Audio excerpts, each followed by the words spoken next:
तो बच्चों इस वीडियो के अंदर हम करेंगे क्लास 10th के चैप्टर नंबर 13 स्टैटिस्टिक्स के एग्जाम्पल्स में से एग्जाम्पल नंबर 2।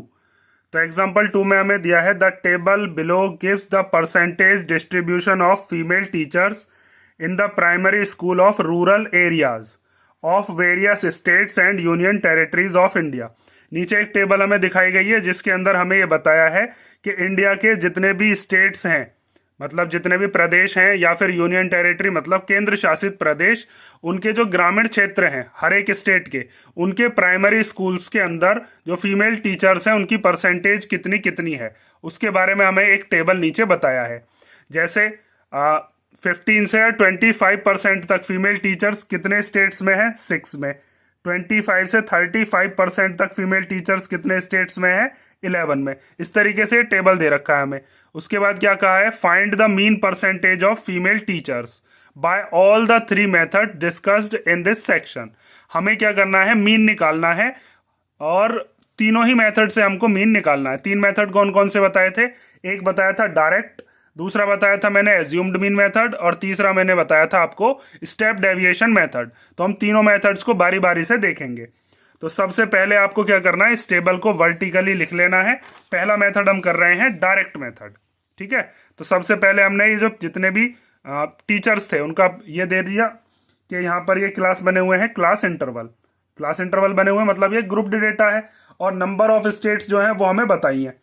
तो नंबर ऑफ स्टेट्स को हम फ्रीक्वेंसी कहते हैं। तो 15 से 25 तक कितने स्टेट्स हैं वो अभी क्वेश्चन में हमने देखा। यहाँ पर इनको लिख लेते हैं, ये वाले जो नंबर हैं यही आपका फ्रीक्वेंसी है। तो यहाँ पर आप लिखोगे 6, 11, फिर 7 है, फिर 4 है, फिर 4 है, फिर 2 है, और लास्ट वाला 1 है। 6, 11, 7, 4, 4, 2, 1, ठीक है। उसके बाद हम निकालते थे क्लास मार्क। क्लास मार्क को ही हम क्या कहते हैं? XI। और मैंने आपको बताया था क्लास मार्क के लिए आपको क्या करना है। तो हम इंट्रोडक्शन वाले पार्ट में ये चीज देख चुके हैं कि क्लास मार्क के लिए आपको क्या करना है? लोअर लिमिट में अपर लिमिट को प्लस करते हैं और अपॉन में लेते हैं 2। जहां पर लोअर लिमिट क्या होती है? ये इधर की तरफ वाले जितने भी नंबर हैं ये है लोअर लिमिट, और इधर वाली जो है ये अपर लिमिट। इन दोनों का सम करते रहो और अपॉन में 2 लेते रहो। जैसे 15 और 25 कितने हो जाएंगे? 5 और 5 10 का 0, कैरी 1, 2 और 2 कितने हो जाएंगे? 4। मतलब 15 और 25 को प्लस करके 40 आया। 40 का हाफ करेंगे तो 20, ठीक है। अपर मैं एक करके दिखाई दे रहा हूं आपको। अपर लिमिट और लोअर लिमिट, ये लोअर हो गई, ये अपर हो गई, अपॉन में 2। दोनों को प्लस करेंगे तो 5 और 5 10 का 0, कैरी 1, 2 3 एंड 1 4, और अपॉन में 2 कितना आ गया? 20। ये जो क्लास मार्क होता है ना, ये सबसे आपकी जो मिडिल वाली वैल्यू होती है, ये जो हमारा क्लास इंटरवल दे रखा है इसकी मिडिल वैल्यू को ही हम क्या कहते हैं? क्लास मार्क कहते हैं। तो ऐसे इन दोनों के बीच का, इन दोनों का सम करना है, हाफ करना है, तो वो आ जाएगा 30। इन दोनों को प्लस कर देना, उसका हाफ कर देना, मतलब 2 से डिवाइड कर देना, वो कितना आ जाएगा? 40। फिर ऐसे ही नेक्स्ट 50, उसके बाद 60, उसके बाद 70, उसके बाद 80। इन सब के सम करते रहना, अपॉन में 2 लेते रहना। उसके बाद हम निकालते थे FI इंटू XI। तो FI वाला ये है, XI वाला ये, इनकी मल्टीप्लीकेशन कर लो। तो 6, 11, 7, 4, 4, 2, 1, इन सब की मल्टीप्लीकेशन हमें कर लेनी है XI वालों में। XI वाला कितना है? 20, 30, 40, 50, 60, 70 एंड 80। अब इनकी मल्टीप्लीकेशन करके क्या क्या आता है आपको वो लिख देना है। तो 6 2 जा हो गया 12 और उसका 0, फिर 11 3 जा 33 और फिर 0, 7 4 जा 28, एक 0 इसका भी है, 4 5 जा 20, एक 0 इसका ये बचा, 4 6 जा 24, इसका 0 बचा, 2 7 जा 14, इसका 0 बचा, 1 8 जा 8 या 81 जा 80। इतना समझ गए? उसके बाद हम क्या निकालते हैं? उसके बाद हम निकालते हैं सिग्मा FI। सिग्मा मतलब ये कैपिटल लेटर होता है ग्रीक अल्फाबेट का, और इसका मतलब होता है समेशन, मतलब इन सब का सम। तो इन सब का सम कर लेते हैं। 6 और 11 17, 17 और 7 हो गए 24, 24 और 4 हो गए 28, 28 और 4 हो गया 32, 32 और 2 34 और 1 35। तो ये आ गया सिग्मा FI। उसके बाद इधर की तरफ क्या निकालोगे आप? सिग्मा FI XI, मतलब इन सब का सम, ठीक है। तो इन सब का सम आप कर ही लोगे। इनका सम करके कितना आता है? 1390, ठीक है, सम कर लेना आप। अब आपको क्या करना है, इसका निकालना है मीन, वो भी किस मेथड से, डायरेक्ट मेथड से। तो आप यहां पर लिखोगे mean by using direct method, और वो क्या होता है, हमारे पास फॉर्मूला होता है उसका मीन इक्वल टू, मीन को आप एक्स बार भी लिख लेते हो, ठीक है। तो उसका फॉर्मूला हम पढ़ के आ चुके हैं, वो होता है इंट्रोडक्शन वाले वीडियो में sigma f i x i upon sigma f i, ठीक है, sum of all observation upon total number of observation. तो सिग्मा एफ आई कितना, एफ आई एक्स आई कितना आया है 1390, इसको 35 से जो सिग्मा एफ आई आया है उससे आप करोगे डिवीजन। अब इसको डिवाइड करते हैं तो 5 से दोनों कैंसिल हो जाएंगे, 5 7 जा 35, 5 2 जा 10, 3 बचा, 3 और 9 39 हो गए, फिर 5 7 जा 35 चला जाएगा, 39 में से 35 गया तो बचा 4, 4 और 0 हो गए 40, तो 5 8 जा 40, तो ये आ गया 278 अपॉन 7, 7 से इसको डिवाइड करके मैं लिख देता हूं, तो डिवाइड करके आपके पास आया 39.71। कौन से मेथड से, जब हमने निकाला इसको डायरेक्ट मेथड से। अब हमें दोबारा में इसको सॉल्व करना है अब एज्यूम्ड मीन मेथड से, तब भी यही आना चाहिए, और फिर हम करेंगे स्टेप डेविएशन से, तब भी यही आना चाहिए। तो अब हम देखते हैं सेकंड मेथड जो कि है अपना एज्यूम्ड मीन मेथड। और एज्यूम्ड मीन मेथड के अंदर भी हमारे पास जो, ये देखो एज्यूम्ड मीन मेथड के अंदर भी ये तीनों चीज तो आपको लेनी ही होंगी। कौन कौन से, परसेंटेज, नंबर ऑफ स्टेट्स और क्लास मार्क, इतना तो आपको बनाना ही है। तो हम ये चीज इसी में से कॉपी कर देते हैं, दोबारा करने की जरूरत नहीं पड़ेगी। 6 11 फिर 7 4 4 2 एंड 1, ठीक है। और उसके बाद जो हमारा क्लास मार्क था उस क्लास मार्क को भी आप इसी से ही कॉपी कर दो। तो क्लास मार्क कितना था 20, फिर 30, फिर 40 50 60 70, तो यहां आ गया 50, फिर आ गया 60, फिर 70 एंड फिर 80। यहां पर इसको क्या कहते थे हम, ये हो गया अपना एफ आई, ये क्या हो गया अपना एक्स आई। अब उसके बाद क्या करें, इसमें क्या चेंजमेंट आपको करना है। तो यहां पर सबसे पहले हम क्या करते हैं, नाम में ही जैसा फॉर्मूले का नाम है एज्यूम्ड मीन मेथड है, तो इसका मतलब हम क्या काम करते हैं, ये जो हमारे पास क्लास मार्क आए हैं इन्हीं में से ही हम एक मीन को एज्यूम कर लेते हैं। वो मीन ज्यादातर कौन सा होता है, जो इनमें से मिडिल वाला टर्म होगा उसी को ही हम एज्यूम्ड मीन ले लेते हैं। जैसे यहां पर तो आपको दिख रहा है कि 3 नंबर ऊपर के और 3 नंबर नीचे के छोड़ दिए जाएं तो ये 50 बैठेगा एज्यूम्ड मीन। वैसे आप कोई सा भी मान सकते हो, उससे कोई फर्क नहीं पड़ेगा, लेकिन हम अपनी कैलकुलेशन को इजी करने के लिए क्या करते हैं, बिल्कुल जो मिडिल वाला पार्ट है उसको हम एज्यूम्ड मीन मान लेते हैं। जैसे एग्जाम्पल 1 में हमारे पास टोटल यहां पर कितने आए थे, टोटल थे उसमें 6, तो हमने क्या काम किया था, उसके अंदर हमने एज्यूम्ड मीन कौन सा माना था, देखो यहां पर इसके अंदर टोटल कितने थे हमारे पास 6 थे, तो 2 ऊपर के छोड़ दिए, 2 नीचे के, बीच के तो अब 2 2 बैठ रहे हैं, तो आप कोई सा भी मान लो, ये वाला मान लो या ये वाला मान लो, मर्जी आपकी। तो यहां पर हम बिल्कुल बीच का हमें पता चल रहा है तो हम इसको ही मान लेते हैं क्या, अपना एज्यूम्ड मीन। लेकिन एक्चुअल मीन तो ये नहीं है, एक्चुअल मीन तो कुछ और आएगा। तो हम क्या काम करते हैं, इसमें कितना डेविएशन आ रहा है, मतलब ये एज्यूम्ड मीन जो है हमारे एक्चुअल मीन से कितना डिफरेंस लाएगा, हम उस डेविएशन को भी साथ लेकर चलते हैं। तो सबसे पहले आपको क्या करना है, इसके अंदर पहले आपको जो एज्यूम्ड मीन आपने माना है उसको आप ए से डिनोट करके लिखकर दिखाओगे। ए इक्वल टू कितना लिया है आपने 50, और उसके बाद जो डेविएशन है, डेविएशन बोले तो डी, डी कितना है वो है एक्स आई माइनस ए, इस फॉर्मूले से हम उसको निकालते हैं। तो एक्स आई वो तो हम निकालेंगे, और ए कितना है अपना 50, तो यहां पर आप क्या निकालोगे, d i equal to x i minus a. तो एक्स आई की वैल्यू हम यहां से उठाकर रखते रहेंगे, और ए जो है वो अपना कितना है, वो आपने मान लिया है 50। अब आपको क्या करना है, एक्स आई की जो वैल्यूज है उनमें से ए को माइनस करते रहो, मतलब 20 में से 50, फिर 30 में से 50, फिर 40 में से 50, फिर 50 में से 50, फिर 60 में से 50, फिर 70 में से, फिर 80 में से। हर किसी में से आपको एज्यूम्ड मीन ही माइनस करना है। माइनस करके क्या आता है वो लिख लेते हैं, 20 में से 50 गया तो माइनस 30, 30 में से 50 गया तो माइनस 20, 40 में से 50 गया तो माइनस 10, 50 में से 50 गया 0, यहां पर आ गया 10, ये हो गया 20, और यहां पर कितना आ गया 30।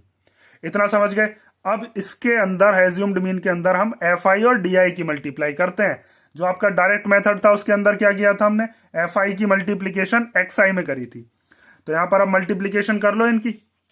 तो यहां पर आप 6 की मल्टीप्लीकेशन किस में करोगे, पहले -30 में।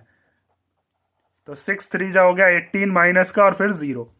फिर 11 की मल्टीप्लीकेशन -20 में, 11 2 जा हो गया 22, 0 as it is minus as it is. फिर 7 की मल्टीप्लीकेशन -10 में, तो 7 10 जा कितना हो जाएगा -70। 4 की मल्टीप्लीकेशन 0 में, तो 4 0 जा 0। उसके बाद 4 की मल्टीप्लीकेशन 10 में, 4 10 जा 40। इस वाले ब्लॉक की इस वाले ब्लॉक में 2 की मल्टीप्लीकेशन 20 में करेंगे तो कितना आ जाएगा 40। और फिर 1 की मल्टीप्लीकेशन 30 में करेंगे तो आएगा 30।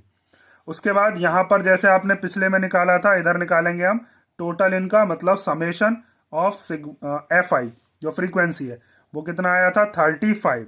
और इधर की तरफ क्या निकालेंगे, इधर की तरफ हम निकालेंगे सिग्मा एफ आई डी आई। तो माइनस माइनस वाले प्लस कर लेते हैं, 0 तो एज इट इज आ गया। चलो 8 और 2 हो गए 10, 10 और 7 हो गया 17 का 7, फिर कैरी 1, 1 एंड 1 2, 2 एंड 2 कितना हो गया 4, माइनस का 470, प्लस 40 और 40 80, 80 और 30 कितना हो जाएगा 110। तो इनको सॉल्व कर लेते हैं, माइनस प्लस क्या हो जाएंगे माइनस, तो 0 में 0 गया 0, 7 में से 1 गया 6, 4 में से 1 गया 3, माइनस का 360 आ गया अपना sigma f I and D I. तो अब आपको क्या करना है, अब आपको निकालना है mean by using assumed mean method. तो यहां पर अब आप लिखोगे mean by using assumed mean method, mean by using assumed mean method. ठीक है, और मीन का फॉर्मूला होता क्या है, एज्यूम्ड मीन वाला एक्स बार से डिनोट कर सकते हैं, वो होता है a plus sigma f i d i, और इसके अपॉन में लेते हैं सिग्मा एफ आई। ठीक है, अब इसको आगे सॉल्व करते हैं। तो ए की जगह पर जो आपने एज्यूम्ड मीन माना है वो कितना है, वो है आपके पास 50, plus sigma f i d आई अभी आपने निकाला है वो कितना है, वो है माइनस का 360, और अपॉन में इसके सिग्मा एफ आई जो कि कितना है 35। आगे सॉल्व करते हैं, तो ये प्लस माइनस तो माइनस हो जाएंगे, या पहले काट लो मर्जी आपकी।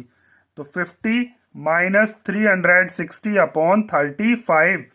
अब ये इन दोनों को पहले कैंसिल कर सकते हैं या पहले एलसीएम ले लेना, आपकी मर्जी है। तो 5 से इसको हम डिवाइड करते हैं, तो 5 7 जा 35, 5 7 जा 35 एंड 5 2 जा 10। उसके बाद देखो अब एलसीएम ले लेते हैं, 7 की मल्टीप्लीकेशन इधर करेंगे तो 7 5 जा 35 और 0 एज इट इज -72 अपॉन में कितना है इसके 7, माइनस कर लो। तो 10 में से 2 गया तो कितना बचा 8, यहाँ 4 हो जाएगा, इधर से कैरी लेंगे तो 14, 14 में से 7 गया तो 7, यहाँ 2 बचेगा क्योंकि कैरी दिया था इसने 1, 278 अपॉन 7। तो अभी जो हमने पीछे डायरेक्ट मेथड निकाला था उसमें भी कितना आया था 278 अपॉन 7 ही आया था। देखो यहाँ पर 278 अपॉन 7, तो इसको हम क्या लिख लेंगे 39.71। तो दोनों ही मेथड से अपना कैसा आया, सेम ही मीन आया। तो ये हो गया आपका एज्यूम्ड मीन मेथड। अब हम करेंगे इसी क्वेश्चन को किससे, स्टेप डेविएशन मेथड से। ठीक है, अब देखो आगे स्टेप डेविएशन मेथड। तो स्टेप डेविएशन मेथड के अंदर आपको ये 4 ब्लॉक तो बनाने ही पड़ेंगे। तो पहले हम क्या करेंगे, नंबर ऑफ, जो पिछले वाले में बनाए थे वो तो बनाने ही है मतलब। तो पहले हम नंबर ऑफ स्टेट्स को लिख लेते हैं 6 11 7 4 4 2 एंड 1। क्लास मार्क जिनको हम एक्स आई लिख रहे थे और इसको क्या लिख रहे थे एफ आई। क्लास मार्क कितना आए थे वो पीछे से ही कॉपी कर देना, 20 30 40 50 60 70 एंड 80। एग्जाम में आपको एक ही वो करना पड़ेगा मेथड, तो आप पूरा करके आना वहां पर। ये नहीं है कि ये तो आप पहले उसमें से ही देख के लिख रहे हो, ये आपको खुद ही करना है, इन दोनों को प्लस करके अपॉन में 2 लेकर। और डी आई के लिए मैंने अभी आपको बताया था क्या फॉर्मूला था, एक्स आई माइनस ए, तो वो भी हम निकाल चुके हैं अभी, जो हमने पिछला वाला मेथड किया है एज्यूम्ड मीन मेथड, उसमें से हम डी आई निकाल कर रख देते हैं ये वाला। लेकिन अगर क्वेश्चन आता है कि बस आपको स्टेप डेविएशन से करना है तो आप ये पूरा सॉल्व करके दिखाओगे। ठीक है, तो यहाँ पर आप लिखोगे -30 -20 -10 0, फिर आया था 10, फिर आया था 20 एंड फिर कितना आया था 30। ये कैसे आए थे? ये हमने एज्यूम्ड मीन ये वाला माना था, xi में से इसको माइनस करते रहे। जैसे 20 में से 50 गया माइनस 30, फिर 30 में से 50 गया माइनस का 20। ठीक है। वैसे तो स्टेप डेविएशन जो है वो कम आने के चांसेस हैं, आपके में जो आएगा वो ज़्यादातर एज्यूम्ड मीन मेथड और डायरेक्ट मेथड जो है, जो ये दोनों मेथड हैं इनको पक्के कर लो आप। तो पहले जो आपने इसमें माना है उसको लिख लेते हैं। पहले हमने यहाँ पर एज्यूम्ड मीन जो लिया है, जिसको हम ए से डिनोट करते हैं, वो कितना है? वो हमने लिया है 50। जो बिल्कुल मिडिल वाला xi होता है उसको ही हम एज्यूम्ड मीन कर लेते हैं, मान लेते हैं। उसके बाद आता है यू आई निकालते हैं इसमें। अब ये यू आई क्या बला है? तो इसके लिए हम जो भी हमारा डी आई आया है उसको हम एच से डिवाइड कर देते हैं। एच क्या है? Class size. मतलब इनमें upper limit minus lower limit करेंगे तो साइज पता चल जाएगा। 10 का फर्क है ना सब में, तो क्लास साइज को हम एच से डिनोट करते हैं। क्लास साइज एच से डिनोट करोगे और वो कितना आ जाएगा? जो आपकी अपर लिमिट है, जैसे अपर लिमिट है यहाँ पर 25, उसमें से लोअर लिमिट को माइनस कर दोगे, कितना आ जाएगा? 10। तो इसको आप ऐसे भी लिख सकते हो डी आई अपॉन एच। ठीक है, क्योंकि एक्स आई माइनस है, डी आई तो ही है। तो आपको क्या करना है? अब यहाँ पर जो भी आपके सामने डी आई दे रखे हैं, मतलब -30, उसको डिवाइड कर देना एच से। एच कितना है? 10। तो जब डिवाइड करेंगे माइनस का 3, फिर उसके बाद -20 को भी 10 से डिवाइड करेंगे, माइनस का 2, फिर -10 को भी 10 से डिवाइड करोगे तो माइनस का 1, 0 को 10 से डिवाइड करेंगे, 0 से किसी को भी डिवाइड करो 0 ही आता है। फिर उसके बाद 10 को, ये वाला जो नंबर है ये डी आई है ना, इसको 10 से डिवाइड करेंगे 1, फिर 20 को 10 से डिवाइड करेंगे तो 2, और फिर 30 को 10 से डिवाइड करेंगे तो 3। डायरेक्ट भी लिख सकते हो ये वाली चीज ना करके, बस डायरेक्ट अगर आप ये चीज लिख सकते हो तो और अच्छी बात है। आप क्या करें? अब यहाँ पर एफ आई की मल्टीप्लाई यू आई में। देखो डायरेक्ट मेथड के अंदर क्या किया था? डायरेक्ट मेथड के अंदर एफ आई की एक्स आई में मल्टीप्लाई, ज़्यादा सोचना नहीं है। लेकिन यहाँ पर मल्टीप्लिकेशन ज़्यादा बड़े बड़े नंबर्स की हो रही है। अभी तो छोटा सा डाटा है लेकिन बड़े भी नंबर्स आएंगे। उसके बाद जब हमने दूसरा वाला निकाला जो एज्यूम्ड मीन मेथड था, उसके अंदर एफ आई डी आई, यहाँ थोड़े छोटे नंबर हो गए लेकिन अभी भी कैलकुलेशन थोड़ी हार्ड है। अब यहाँ पर देखो एफ आई और यू आई की करोगे सिंपल मल्टीप्लिकेशन हो जाएगी, तो इसीलिए इसका ये फायदा है। ठीक है, तो यहां पर अब आप इनकी मल्टीप्लिकेशन करते रहो। 6 की मल्टीप्लिकेशन -3 में, तो 6 3 जा 18, फिर 11 की मल्टीप्लिकेशन -2 में, 11 2 जा 22, फिर 7 की मल्टीप्लिकेशन -1 में, 7 1 जा 7, फिर 4 की मल्टीप्लिकेशन 0 में, 4 0 जा 0, फिर 4 की मल्टीप्लिकेशन 1 में, तो 4 1 जा 4, फिर 2 की मल्टीप्लाई 2 में, 2 2 जा 4, फिर 1 की मल्टीप्लिकेशन 3 में, 1 3 जा 3। उसके बाद यहाँ पर क्या निकालते हैं? यहाँ पर आएगा सिग्मा एफ आई जो कि कितना है? 35, और इधर निकालेंगे सिग्मा एफ आई यू आई। ठीक है, अब देखो ये माइनस माइनस वाले प्लस कर लो। 18 22 कितने हो गए? 40, 40 और 7 हो गया माइनस का 47, माइनस वाले हैं ये। 4 और 4 8, 8 और 3 हो गए 11, तो ये आ गया माइनस का 36। क्या? सिग्मा एफ आई यू आई। अब क्या करें? अब स्टेप डेविएशन मेथड हम लगा देते हैं। स्टेप डेविएशन जो फॉर्मूला है अपने पास, और हमारा मीन आ जाएगा। तो अब आप यहां पर लिखोगे mean by using step deviation method. ठीक है, असल में देखो सीबीएसई वाले अगर आप बच्चे हो तो स्टेप डेविएशन मेथड पे इतना ध्यान मत देना, क्योंकि ये आपके सिलेबस में शायद नहीं है। लेकिन एनसीईआरटी में जब एग्जांपल्स में ये दिया है तो मेरे को कराना पड़ रहा है। लेकिन स्टेप डेविएशन कोई हार्ड नहीं है, बस आपको क्या करना है, यहाँ पर बस आपको एच का डिवीजन और कर देना है। और देखो एच का ही डिवीजन करते हैं और एच की ही फिर यहाँ पर मल्टीप्लीकेशन कर देते हैं। एज्यूम्ड मीन में और इसमें थोड़ा सा ही फर्क है, अभी आपको बताता हूँ मैं। तो मीन जिसको हम एक्स बार लिखेंगे वो कितना हो जाएगा? यहाँ पर assumed mean plus sigma f i u i, इसके अपॉन में लेते हैं सिग्मा एफ आई, और इसको हम मल्टीप्लीकेशन कर देते हैं क्लास साइज से। तो देखो एच की ही यहाँ पर मल्टीप्लाई कर दी, एच का यहाँ पर इसने डिवाइड करवा लिया। जो हमारा पीछे एज्यूम्ड मीन मेथड था उसके अंदर क्या था? उसके अंदर सिंपल था हमारा, यहाँ पर एफ आई डी आई था, अपॉन में एफ आई था। ठीक है, क्योंकि हमने यहाँ पर एच वगैरह से तो डिवाइड किया नहीं था, तो यहाँ पर एफ आई यू आई आ गया। एच का मल्टीप्लीकेशन, क्योंकि एच का ही डिवाइड करा उसका ही मल्टीप्लाई, सेम ही चीज की मल्टीप्लीकेशन, सेम ही चीज का डिवीजन। तो अब आगे देखो, इसके बाद क्या करेंगे, हम इनकी वैल्यूज को रखेंगे। तो ए की वैल्यू कितनी है यहाँ पर, एज्यूम्ड मीन है अपना 50, तो वो लिख लिया हमने, plus sigma f i u i कितना है वो अभी हमने निकाला है, वो है माइनस का 36 अपॉन में सिग्मा एफ आई कितना है 35 और मल्टीप्लीकेशन में एच बोले तो 10 जो कि क्लास साइज है। अब आप चाहो तो पहले 10 और 35 को काट लो, मैं पहले मल्टीप्लीकेशन कर लेता हूं, ठीक है। तो ये प्लस माइनस माइनस हो जाएगा, इसकी से मल्टीप्लीकेशन 360 अपॉन 35। अब देखो इसे जरा मिलाओ आप, जो अभी आपने एज्यूम्ड मीन मेथड निकाला था, देखो वहां पर भी बिल्कुल सेम ही चीज बन रही थी, ठीक है। तो अब आपको क्या करना है ना, बिल्कुल उसकी तरह ही यहां पर इसको डिवाइड कर दो। पहले इसको काट लेते हैं, 5 से काटा था 7 बार, ये 72 बार, पीछे वाले में से कॉपी कर देता हूं, 50 माइनस 72, ये 7 की इधर मल्टीप्लाई कर लो, 350 माइनस 72 अपॉन 7। जब इसको हम माइनस करेंगे तो ये कितना आएगा अपने पास 278 अपॉन 7, और जब डिवाइड करेंगे तो 39.71। तो हमने तीनों मेथड से इसको देख लिया, स्टेप डेविएशन मेथड से कर रहे हैं तो भी वही आ रहा है, जब हमने एज्यूम्ड मीन मेथड से किया है तो भी वही आ रहा है, और जब हमने डायरेक्ट मेथड से किया है तब भी हमारा आंसर वही आ रहा है। तो आपको क्वेश्चन में अगर नहीं बताता है कि आपको किस मेथड से करना है, तो आपको जो भी इन तीनों मेथड में से सबसे इजी लगा हो तो आप उसी मेथड से इस क्वेश्चन को करके आओगे। लेकिन अगर एग्जाम में आता है कि पर्टिकुलर इसी क्वेश्चन को मतलब इस मेथड से ही आपको करना है, तो आप वही मेथड उसके अंदर लगा कर आओगे। तीनों मेथड इसीलिए आपको करने भी है। तो ये कर लो, अगर इसमें आपको कोई डाउट हो तो आप कमेंट करके पूछ लेना, और नेक्स्ट वीडियो में हम देखते हैं इसके नेक्स्ट क्वेश्चंस जो भी हैं।